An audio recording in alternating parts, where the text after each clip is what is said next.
Welcome to Introverts, Own Your Voice. I'm Johanna McLeod. And I'm Tom Marcoux.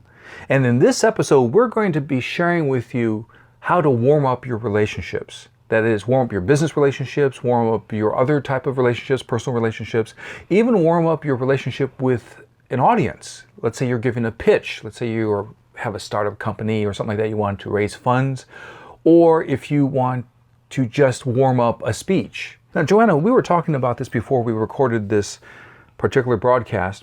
When do you feel that trying to warm up a relationship or maybe adding humor or something like that can be tough for you as an introvert? If I'm trying to warm up a business relationship, it can be kind of sticky sometimes for me. Tell me more. Well, I don't want to look like I don't know what I'm talking about, and I worry about my presentation of my whole being.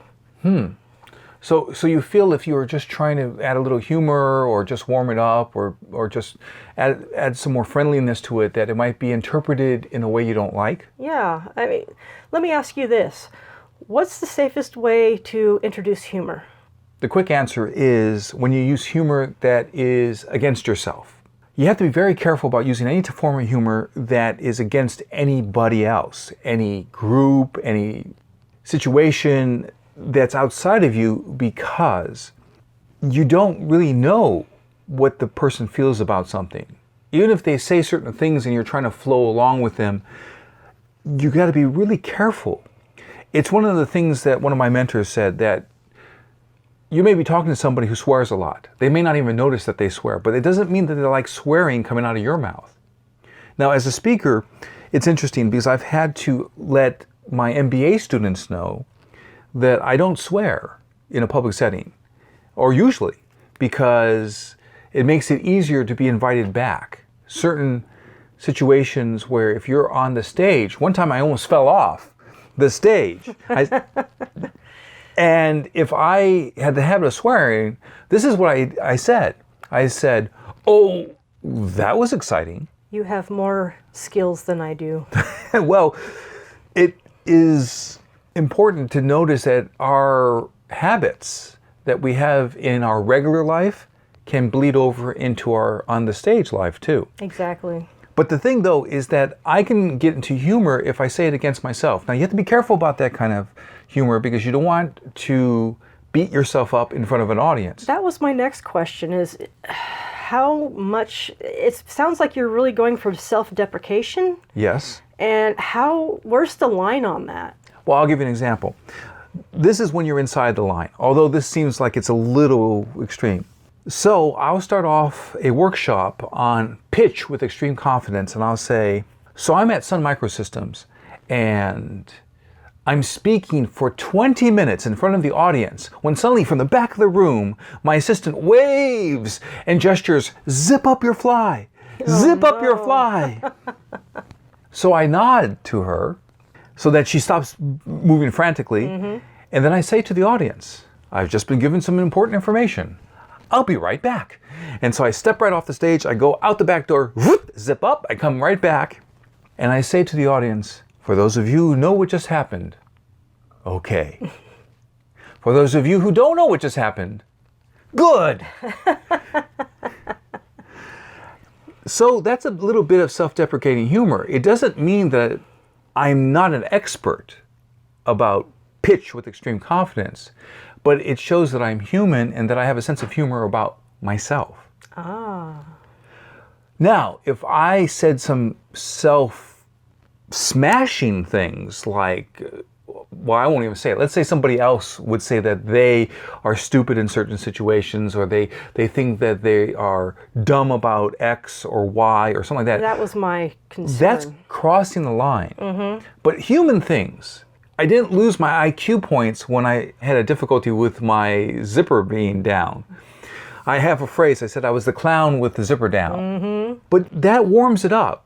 We're just human beings here. We make errors, but what we need to do, and this is what I say in my pitch with extreme confidence workshop or speech, is I gave that one to Stanford entrepreneurs and Silicon Valley founders, that group, is that I'm showing that we're all human beings, and what we really need to do is learn how to recover. I call them recovery methods. And so that's what you saw me do, is that instead of freak out, You see, if you don't freak out on the stage, then your audience doesn't freak out. They think that they're in good, safe hands. And so I just said, oh, I received some important information. And so I handled the situation. And so I didn't come across as that I was all flustered, because if I get all flustered, then the audience feels uncomfortable. Yes. I don't want them to feel uncomfortable. Yes. So I have another question. What do you do if you mess up on that humor? I mean, what if you take it too far? How do you recover from that? Well, if you cross the line, you say, oh, that's not what I meant to say. What I meant to say was. So let me share that again. That's not what I meant to say. What I meant to say was. But anyone who works with humor, and for about 2 decades, for over 18 years, I've been a professional member of the National Speakers Association. And the thing is, anybody who uses humor from the stage, some of your bits of humor are not going to work. And in fact, you have to be ready for that. What do you do? Well, for example, one time I was speaking to hundreds of people. I was at De Anza College in California. And I was speaking to hundreds of people, and I said something, and then I think I said, to illustrate something about stress, I used the metaphor, so that'd be like Captain Kirk saying, Spock, raise our stress shields. And I didn't get much of a response. I got a little chuckle or something like that. And so then I said, well, I guess that's for the Trekkies. I got a bit more of a response. And then probably what I did, because I'm aware of this, I said, actually the correct term is Trekkers, because that's what real fans of Star Trek. I call myself a Star Trek enthusiast. See, that kind of thing. So all of that stuff is about not getting flustered. That's my problem. Okay, I'm with you. But the other thing too is that if you are doing a piece of humor, you have to leave space for the laugh. Sometimes it takes people time to get into the humor. What if you just end up with silence? Well, this is how I take care of the thing about, a lot of people are terrified saying, does anybody have any questions? And it's dead silence. And so instead of being worried about that, I just say, oh, well, this is good. People are thinking. You see, so I don't look flustered. It doesn't bother me that there was silence. And then I'm ready to say this. Well, while you're thinking about this, I have a question for you. Or I'll toss in a question. That's very good. You see, so the whole idea is that if you are going to use humor, you have to be having ways to get out of it. One of my favorite ways to get out of it is, for example, if I do a bit of spontaneous humor and it doesn't go the way I prefer it to, then I do a pantomime where I hold my palm and I pretend that I'm writing with a pen saying, never connect those two things again, ever.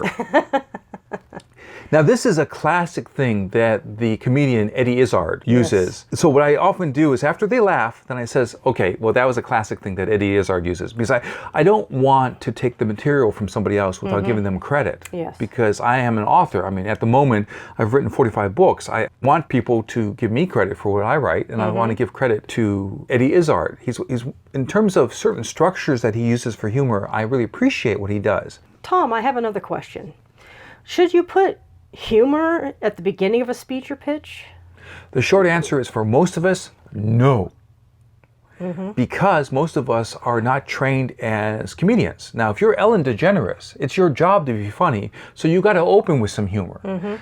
But the problem is that any humor divides your audience right away. You could lose 50% of your audience right from the start of your speech. So I like to put humor into a story. So you heard part of the opening just in our broadcast now of when I speak on Pitch with Extreme Confidence. I open with that. What it does is it warms the audience up to me, but it's not really a joke.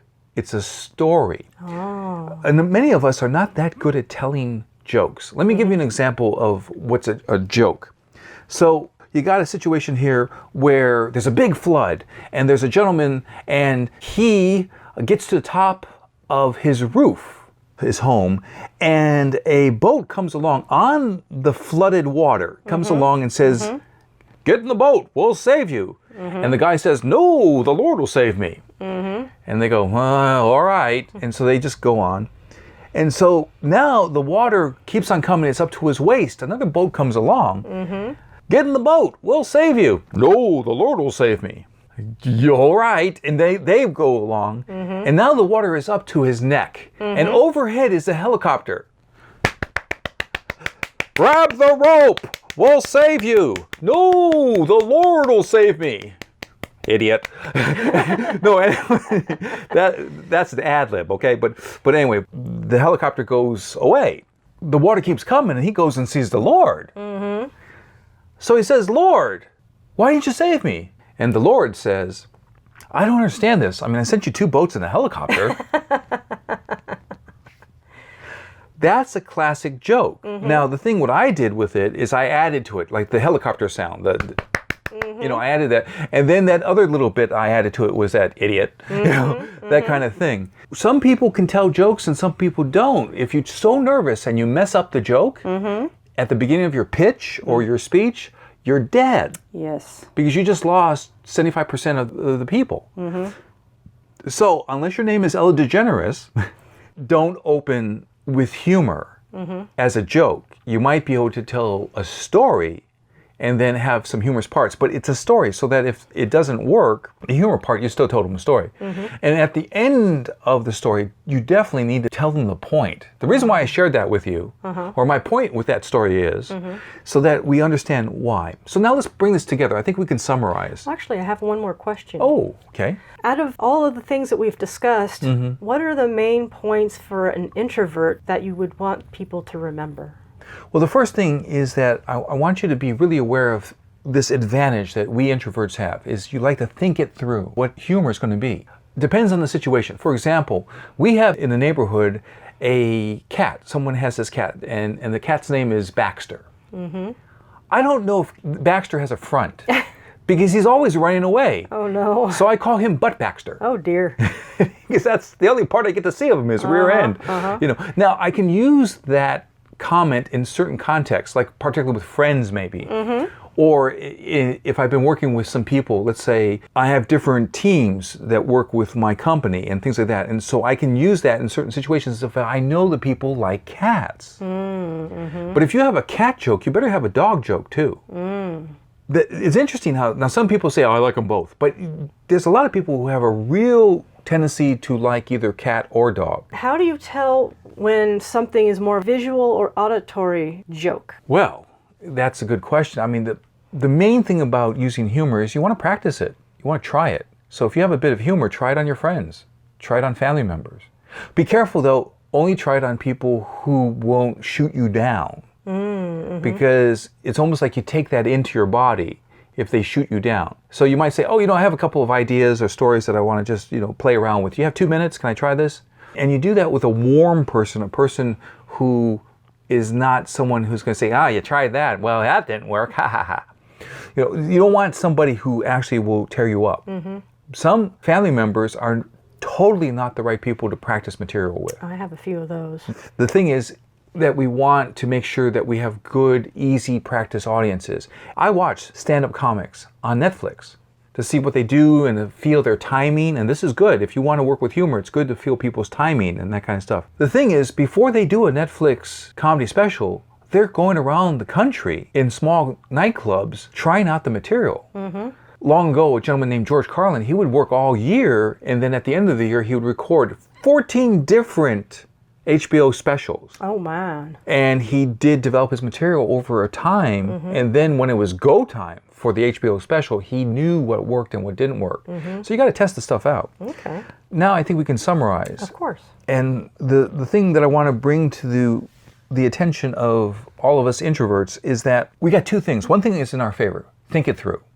So we can think through what are the topics that we feel comfortable talking about. I feel comfortable talking about humor, about cats, dogs, romantic relationships. I feel comfortable about that. But certain types of humor I don't feel comfortable with. And you have to be totally committed, just like in acting or particularly in humor. And if you can't do the bit of humor because there's a little bit of embarrassment inside you, stay away from that. Okay. So think it through. That's the thing that we introverts do well. The other thing we have to be aware of is that put your humor in a story. Like the one I shared about 20 minutes in front of the audience at Sun Microsystems and the zipper down. That's a story. So that put the humor in a story. And then finally, we have to be aware of that we as introverts, we want to be accurate. We want not to make mistakes. We want to always look sharp and intelligent. And the thing is, if you have that thing that I was talking about earlier about ways to get out of the silence when a bit of humor doesn't work. For example, there's a bit of humor that worked for me at IBM. I don't know what I'm going to say next, and so I said, I need to pause for a moment. My brain needs more RAM. Now, at IBM, that was hilarious. And I used the same comment over at Silicon Valley Bank, and silence. Oh, no. And so I said, okay, well, I think that was more for IBM or something like that. I can just have a comment and just move on. So it really depends on the venue. And context and practice. But I don't look like it's the end of my world because one bit of humor didn't work.